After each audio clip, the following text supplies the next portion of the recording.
皆さんこんにちは。日本人が日本語で話す日本語の勉強がしたい人のためのポッドキャスト、日本語ジムへようこそ。今回は JLPT N1 の問題の聴解リスニングの問題を一緒に解いて解説していこうと思います。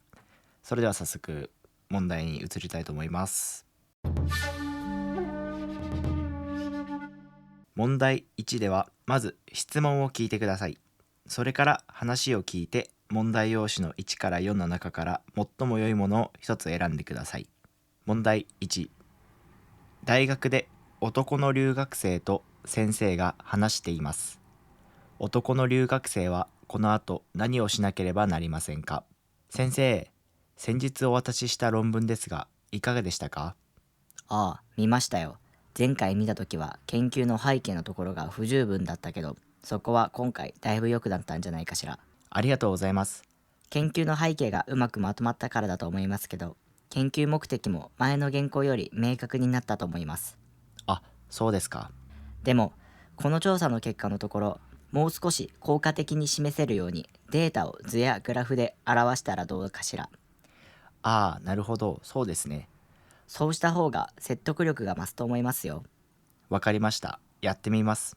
それから前回ご指摘を受けた日本語の文法的な間違いについては、今回は特に気になりませんでしたよ。あ、そうですか。じゃあすぐ修正します。男の留学生はこの後何をしなければなりませんか？ 1、研究の背景をまとめる。2、研究目的を明確にする。3、調査結果を視覚的に示す。4、文法の間違いを直す。はい、これ答えは3番の調査結果を視覚的に示すです。で、これなんでかっていうと、この3番の視覚的に示すっていう意味は、見た感じ分かりやすいようにしてくださいっていうことです。つまりどういうことかっていうと、データとかグラフとか絵とかそういうもので、数字とか文字を見やすくしてくださいっていうものです。それが視覚的に示してくださいっていう意味です。で、それを踏まえた上でこのリスニングのところを聞いてみると、女の先生が調査結果のところをもう少し効果的に示せるようにデータを図やグラフで表したらどうですかっていうのを言ってるんですね。で、男の人はなるほど、そうですねと言っているので、答えは3番になります。で、ここで言ってるんですけど、研究の背景とか研究目的、文法の間違いっていうのは先生も完璧ですと言っているので、答えは3番になります。2番、女の人と男の人が話しています。女の人はどうしますか？部屋の観葉植物なんか元気ないんだ。え、ちゃんと水やってる？それがすぐ忘れちゃって気がついたら土がカラカラってことがよくあるんだ。この前ニュースでやってたんだけど、ある大学の研究で名前をつけて育てた牛と名前がないまま育てた牛のミルクの出方を調べたら、そしたら名前をつけた方がミルクの出方が良かったんだって。はあ。名前をつければ愛着が増していろいろ世話をするようになるからだって。そうすると牛のストレスが減ってミルクの出方も良くなったってわけ。うーん。だから君もやってみたら？牛を飼うの？名前だよ。すぐ忘れちゃうんでしょ、水やるの。牛と植物は違う気もするけど面白いね。やってみるよ。女の人はどうしますか？ 1、植物の土を変える。2、牛のミルクの出方を調べる。3、牛に名前をつける。4、植物に名前をつける。はい、答えは4番、植物に名前をつけます。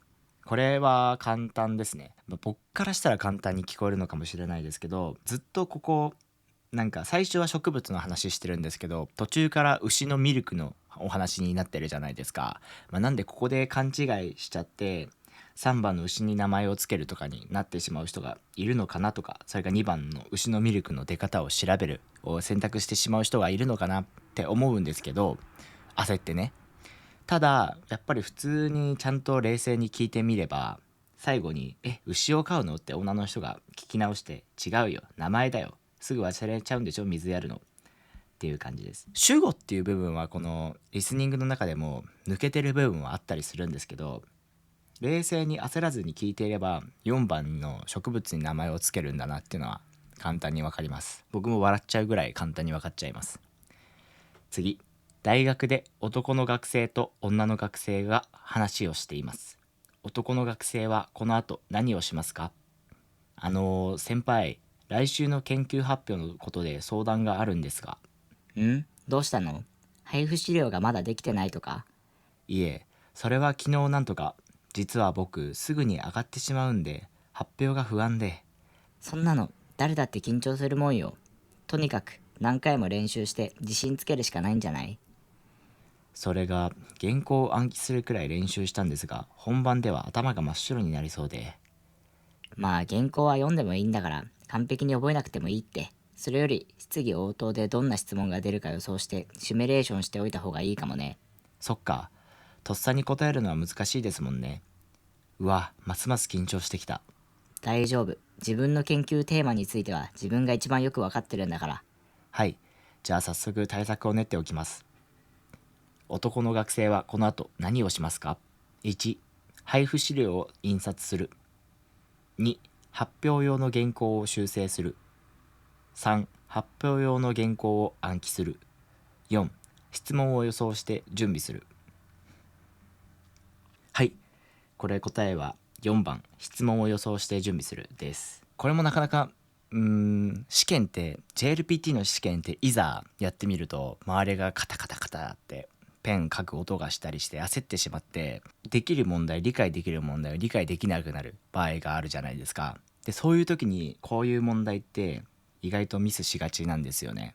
この問題とか選択肢の中のものを全部触れてるんですね、この本文の中で。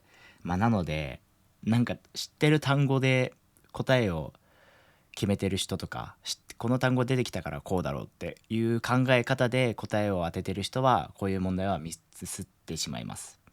でもやっぱりただ難しい単語とかは出てきてないので、文法とかもなんでやっぱり冷静に聞いてれば答えはわかる問題になってます。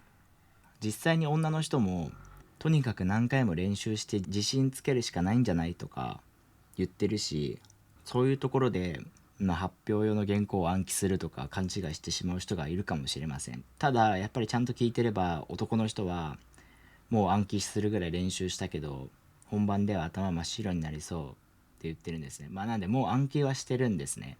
でただその次に女性が言ってるのは完璧に覚えなくてもいいって、それより質疑応答でどんな質問が出るか予想してシミュレーションしておいた方がいいかもねと言ってます。でこれに対して男は文を飛ばして、はいじゃあ早速対策を練っておきますと言ってるので、これは答え4番になります。質疑応答とかっていう単語が分からなかったら確かに難しいかもしれないです。質疑応答っていうのは、質問に対しての答えとか、よく先生とか教授とかが何か質問ある方いらっしゃいますかって言うじゃないですか。こういう時間のことを日本では質疑応答って言います。はいということで今回も JLPT-N1 の聴解問題、リスニング問題を3つ用意しました。意外と N1 のリスニングってややこしい単語とか文法とかはないんだなっていうのは思いましたね、僕から見ると。ただやっぱり文が長いっていうのと本番の空気感で、冷静に聞いて当てられるかっていうと難しいものだなって思いました。